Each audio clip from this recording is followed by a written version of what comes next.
नमस्कार friends, welcome to my mini blog. जसं आमचा प्लॅन कॅन्सल झाला, म्हणजे ते 6 पॉईंट दाखवणार होतं मला चिवळा बीचला, ते कॅन्सल झाल्यामुळे मग आम्ही निघालो 10-11 वाजता. मग तोपर्यंत वाट पाहिली की खरं नेतात की काही नेतात की काही, पण नाही. पण मग डॉल्फिन पॉईंट वगैरे मग आम्हाला दाखवण्यात येणार नव्हतं, मग सगळं कॅन्सलच झालं ते. तर मग आम्ही निघालो देवबागच्या दिशेने. सर्वप्रथम आधी देवबागला जाताना आम्ही तारकर्ली बीचला एन्जॉय केला दुपारपर्यंत. मग आम्ही तिथे थांबलो, नंतर निघालो देवबागला. देवबागला आल्यानंतर देवबागला येताना इतकं सुंदर आहे कोकण. मी तर प्रेमात पडले कोकणच्या. मग आम्ही देवबागला पोहोचल्यानंतर मग आम्ही देवबाग बीच पाहिला. नंतर आलो या साईडला. त्यांनी सांगितले की तिथे खाडी आहे आणि संगम पॉईंट आहे. ठीक आहे, नदी आणि कर्ली नदी आणि अरबी समुद्राचं.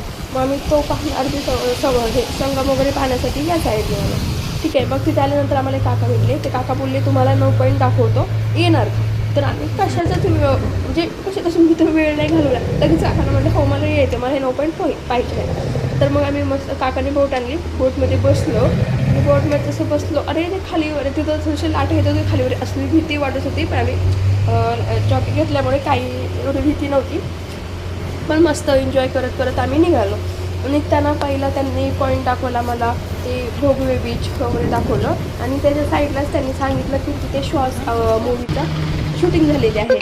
ठीक आहे, मग आम्ही निघालो हे मिनी केरळच्या दिशेने. मिनी केरळला जर तुम्ही जर पाहता तर आपण असं फिलिंगच येत नाही की आपण आलेलो कोकणमध्ये. असं वाटतं की आपण केरळमध्येच आहोत. इतकं सुंदर असा व्ह्यू आहे.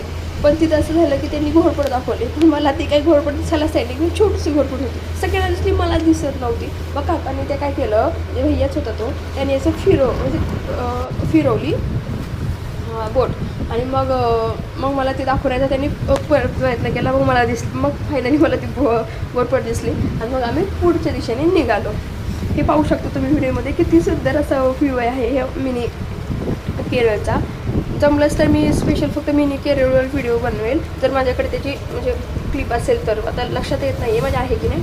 मग आम्ही पुढे निघालो. पुढे एक असा ब्रिज आहे, तिथेच कायाकिंग म्हणजे बोटिंग पण केली जाते. ठीक आहे, हां. आणि मग तिथं बोटिंग वगैरे मी तर नाही केली, पण फक्त पाहून आलो की तिथं आहे. बघ इथं समोर एक ब्रिज दिसेल तुम्हाला. हां, हे बघा ब्रिज दिसेल. जे तिकडे कुडाळ वगैरे जो तालुका आहे त्या साईडने. आणि आपण जे मिनी केरळ जे आहे ते वेंगुर्ला तालुक्यामध्ये येतं, ना की देवबागमध्ये. मग आम्ही पुढे हे बघा, हे जे झाडं दिसत आहेत ते पाण्यातले झाडे आहेत, म्हणजे खाऱ्या पाण्यामध्ये ते जगतात.